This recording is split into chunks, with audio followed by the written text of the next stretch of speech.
So madam, ఈరోజు రాష్ట్ర ప్రభుత్వం మహిళా సంక్షేమ ప్రభుత్వం అని చెప్పుకుంటా ఉన్న జగన్మోహన్ రెడ్డి 2019 ఎన్నికలకు ముందు ఎన్నో హామీలు ఇచ్చారు మహిళలను ఉద్దేశిస్తూ.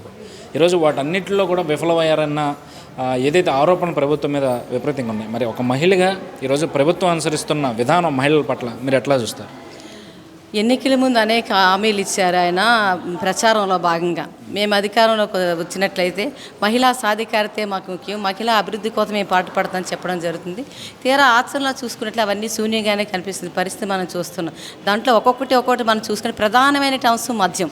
ఎందుకంటే అనేక కుటుంబాలు, వేల కుటుంబాలు మద్యం వల్ల ఛిద్రమైన పరిస్థితి చూస్తున్నాం. రెక్కాడితే డొక్కాడినటువంటి వేల కుటుంబంలో 5 ఉన్నట్టయితే 5 కూడా కలిసి ఏదో ఒక పని చేసుకుంటేనే కానీ ఒక పూట కూడా కడుపు నిండా తిండి తిన్నట్టు పరిస్థితికి ఈ కేంద్ర రాష్ట్ర ప్రభుత్వాలు నెట్టబెట్టింది. ఎందుకంటే అధిక ధరలు విపరీతంగా ఉన్నటువంటి ఈ నేపథ్యంలో తీసుకొచ్చినటువంటి డబ్బులన్నీ కూడా కుటుంబంలో 5 ఉంటే కనీసం 2 మద్యానికి బానిసైనట్టు, తండ్రి కానీ బిడ్డ కానీ తల్లుడు కానీ ఎవరో ఒకరు. ఈ రకమైనటువంటి పరిస్థితులు ప్రభుత్వ గణాంకాల ప్రకారం, మనం ఎవరో చెప్పినటువంటి పరిస్థితి కాదు, ప్రభుత్వ గణాంకాల ప్రకారం ప్రతి 100 మందికి 50 మంది ఈరోజు మద్యం బారిన పడి అనేకమైనటువంటి రుగ్మతలకి రోగాలు బారిన పడేటువంటి పరిస్థితి మనం చూస్తూ ఉన్నాం. వారికి కనీసమైనటువంటి సౌకర్యాలు కానీ మందులు కూడా వేసుకునే పరిస్థితి, అంత తీవ్రమైనటువంటి రోగాలు బారిన పడుతున్నారు. చిన్న వయసులోనే భర్తలు కోల్పోతున్నారు, బిడ్డలను కోల్పోతున్నారు. కుటుంబ భారం అంతా కూడా ఆఖరికి మహిళల పైన పడుతుంది మనం చూసుకున్నట్లయితే. దానివల్ల చూసుకున్నట్లయితే ఈ ఎప్పటి వరకు భర్త సంపాదన మీద బ్రతికినటువంటి భార్య సడన్గా ఈయన మద్యానికి బానిసై చనిపోవడంతో ఆ భారం ఈయన మీద పడి ఎటువంటి బయటికి రాలని పరిస్థితులు, ఆర్థిక ఇబ్బందులతో ఆత్మహత్యలు చేసుకునే పరిస్థితి కూడా మనం చూస్తాం. ఈరోజు చెప్తున్నారు ఏంటది, మొత్తం సమాజం అంతా చాలా బాగా ఉంది, ఎటువంటి అప్పులు లేవు, ఏమీ లేదు, చాలా సంక్షేమం అంతా చాలా బాగుందని చెప్పి సంక్షేమ పథకాలు బ్రహ్మాండంగా అందుతున్నాయని చెప్తున్నారు. ఎవరు అడిగారని సంక్షేమ పథకాలు? ఈతకాయ ఇస్తున్నారు, తాటికాయ తీసుకుంటారు. అవన్నీ మేము అడగలేము. మేము అడిగేమో మాకు చేయూత పథకం ఇవ్వండి అని చెప్పి ఇచ్చినట్టు ఎవరికి ఇస్తున్నారు?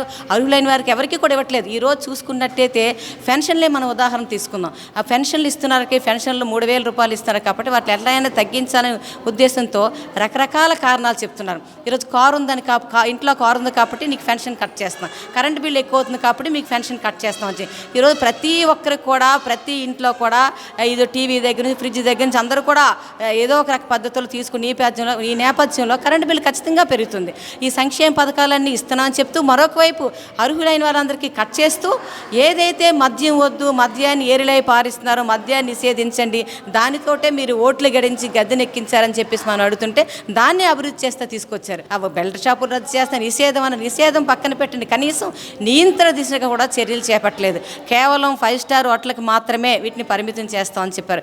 5 స్టార్ హోటల్ పెడితే డోర్ డెలివరీ, బీరు డెలివరీ అటువంటి పద్ధతిలో ఎక్కడైనా ఎన్ని బ్రాండ్స్ ఉన్నాయో అవన్నీ కూడా ఇప్పుడు అన్ని వాట్సాప్ SMS ఇవన్నీ చేసినట్టయితే డైరెక్ట్గా ఇంటికే తీసుకుంటే మరింత హింస ప్రేరేపించే విధంగా ఇంట్లో అందరూ కూడా మద్యానికి అలవాటు చేసి మద్యం ద్వారా కుటుంబ సభ్యులు అందరూ కూడా తగాదాలు పడి భార్యను కొట్టి, అతను కొట్టి, తల్లిని కొట్టి కేవలం కూర వండలేదనేటువంటి చిన్న కారణంతో, ఇది అబద్ధం కాదు, చిన్న కారణంతో విశాఖ జిల్లా అల్లిపురంలో తల్లిని గొడ్డలతో కొట్టి చంపాడనమాట.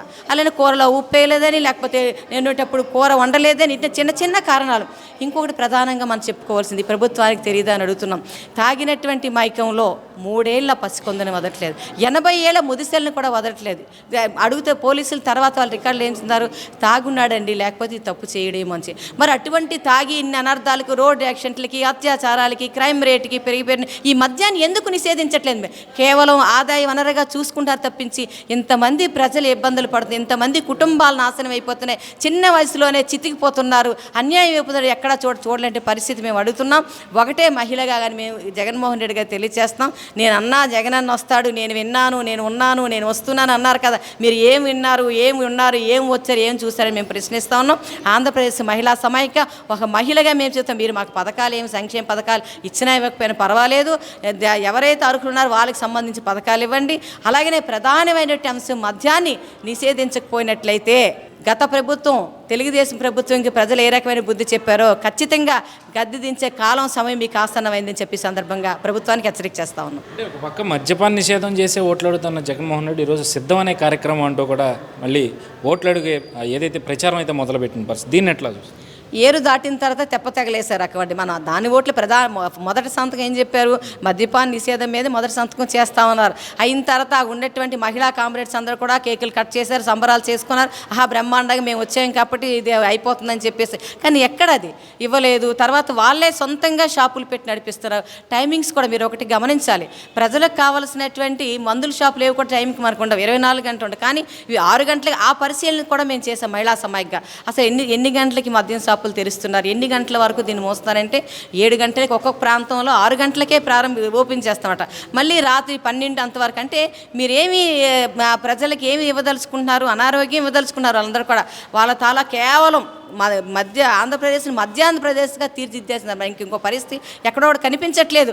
ఈరోజు దానివల్ల ఏమవుతుంది, పొద్దున్న నీడు తాగి పనికి వెళ్ళవలసిన వాడు పనికి వెళ్ళడు, ఇంకో పరిస్థితి ఇంట్లో ఏదో పని చేద్దామంటే పని చేయలేని పరిస్థితి. అల్టిమేట్గా ఇవన్నీ భారం అంతా కూడా కేవలం ఆడవాళ్ళ మీద పడుతుంది.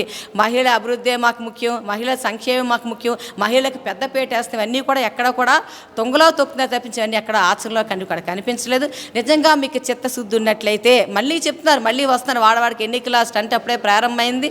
దశలవార మద్యపాన నిషేధాన్ని అమలు చేస్తాము నా అక్కల్లారా నా చెల్లెళ్ళారా అని అడుగుతున్నారు. ఇప్పుడు ఇంతకుముందు చేసింది ఏంటి, మీరు అసలు ఎక్కడ కూడా చేయలేదు. ఇంకొక విషయం ఏంటంటే తను సొంతగా బ్రాండ్లు పెట్టుకున్నారు. విశాఖపట్నంలో చాలామంది అంటే కల్తీ మద్యం వల్ల అనారోగ్య పాలై తీవ్ర అస్వస్థ గురై నెల రోజుల పాటు హాస్పిటల్ ఉన్నటువంటి పరిస్థితి. వాళ్ళకి ఎవరు సమాధానం చెప్తారు? ఇవన్నీ తాలూకా ప్రభుత్వం తప్పిదాలు కాదని చెప్పి మహిళగా అడుగుతున్నాం. కాబట్టి మీకు చిత్తశుద్ధి ఉన్నట్లయితే ముందు ఇప్పటి నుంచి ఎన్నికల ముందే మీ బ్రాండ్లని ఇవన్నీ కూడా పక్కన పెట్టండి, మద్యాన్ని నిషేధించండి. ఎన్నికల్లో ఎవరికి బాటలు బుడ్డి పంచకంటే మీరేమైనా ఎన్నికల్లో నిలబడగలరా? ఆ దమ్ము ధైర్యం మీకు ఉందని చెప్పి మహిళగా అడుగుతున్నాం. ఆ బుడ్డి బ్రాందీతోటే మీరు ఎన్నికలు కుర్చీలు కాపాడుకున్నారు. కుర్చీలను ఎట్లా కాపాడుకోవాలి, దాని ద్వారా ఎన్ని కోట్లు సంపాదించాలి, నోటుకు ఓటు ఎన్ని డబ్బులు పెట్టి ఓటుకు నోటు ఎంత ఖర్చు పెట్టాలి, ఒక్క తప్పించి ప్రజల తాలూకా ప్రయోజనాలు కానీ ఏ ప్రజల ప్రయోజనాల కోసం అయితే మీరు గద్దెనెక్కారు అవన్నీ కూడా తొంగలో తొక్కేసే పరిస్థితి ఉంది. కాబట్టి మహిళలందరూ కూడా దీని మీద తిరగబడుతున్నారు. ఆంధ్రప్రదేశ్ మహిళా సమాఖ్య మద్యంపై యుద్ధం అని చెప్పి రాష్ట్ర వ్యాప్తంగా పెద్ద ఎత్తున అన్ని జిల్లాల ఉద్యమం ఇప్పటికే చేపడుతుందని చెప్పి సందర్భంగా తెలియజేస్తా ఉన్నాను. మేడం, ఈరోజు రాష్ట్రంలో అధికార వైఎస్ఆర్సీపీ సిద్ధం అంటూ కూడా కార్యక్రమాలు చేపడతా ఉంది. 2019 ఎన్నికలకు ముందు 2024 ఎన్నికలు వచ్చే నాటికి మద్యపాన నిషేధం చేసి ఎన్నికలు అడగడానికి జనాల్లోకి వస్తాను అని చెప్పి జగన్మోహన్ రెడ్డి గారు ఇచ్చిన హామీ. సో మద్యపాన నిషేధం అయితే జరగలేదు, కానీ ఇప్పుడు సిద్ధం అంటూ కూడా ఎన్నికల ప్రచారం మొదలుపెట్టారు జగన్మోహన్ రెడ్డి. దీన్ని ఎట్లా చూస్తారు? జగన్మోహన్ రెడ్డి గారు ఎన్నికల ముందు చాలా వాగ్దానాలు చేశారు, కానీ ఏ ఒక్కటి కూడా పూర్తిగా అమలు కాని పరిస్థితి. దానిలో ముఖ్యంగా మద్యాన్ని నియంత్రిస్తానని చెప్పి చెప్పడం జరిగింది. అలాగే వెంటనే బెల్ట్ షాపులు రద్దు చేస్తానని మొదటి సంతకం కూడా చేయడం జరిగింది. కానీ అది ఎంతవరకు అమలైందనేది ప్రజలకంతా తెలిసిన విషయం.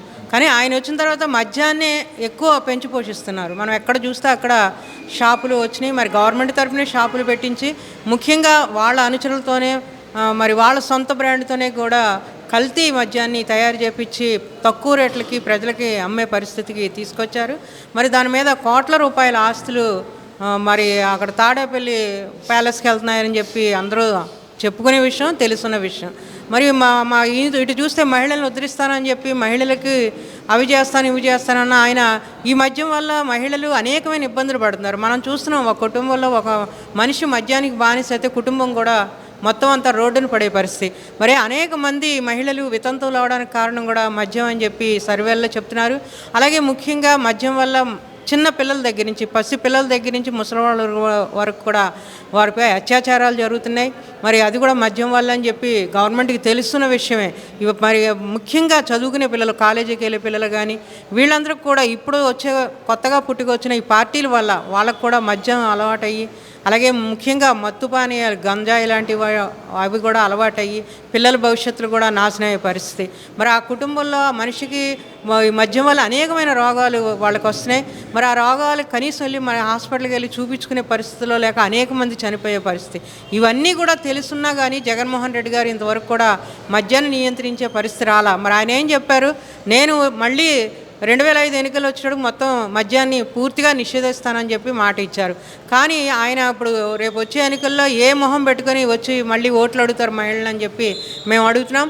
ప్రతి ఒక్క మహిళ కూడా ఈరోజు నువ్వు పథకాలు ఇస్తున్నానని చెప్తున్నావు, కానీ దేనికి, ఎంతవరకు అవి అమలవుతున్నాయి పథకాలు, కొని ఎంతవరకు సరిపోతుంది? నువ్వు ఇచ్చే 10,000కి సంవత్సరానికి వదిలోకి 20,000 30,000 తాగడానికి సరిపోతున్నాయి వీళ్ళకి.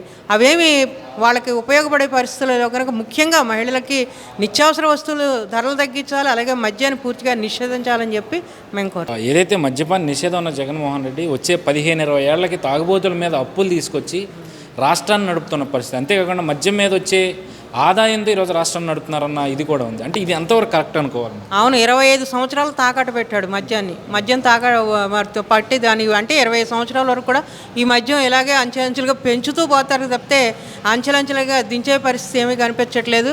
కానీ రేపు వచ్చే ఎన్నికల్లో జగన్మోహన్ రెడ్డి గారికి ఖచ్చితంగా మహిళలు బుద్ధి చెప్తారు. ఆయన చెప్పిన వాగ్దానం ఏ ఒక్కటి కూడా అమలు కాలేదు. ముఖ్యంగా మద్యం అమలు కాని పరిస్థితుల్లో ఆయన తీసుకొచ్చారు కనుక ఆయన సిద్ధం అంటే మహిళలు కూడా దానికి ఏమి సిద్ధంగా ఓట్లేసే పరిస్థితి లేదు. ఖచ్చితంగా జగన్మోహన్ రెడ్డి గారిని ఓడించే పరిస్థితులు ప్రతి ఒక్క మహిళ కూడా ముందుకు వస్తారని చెప్పి తెలియజేస్తుంది.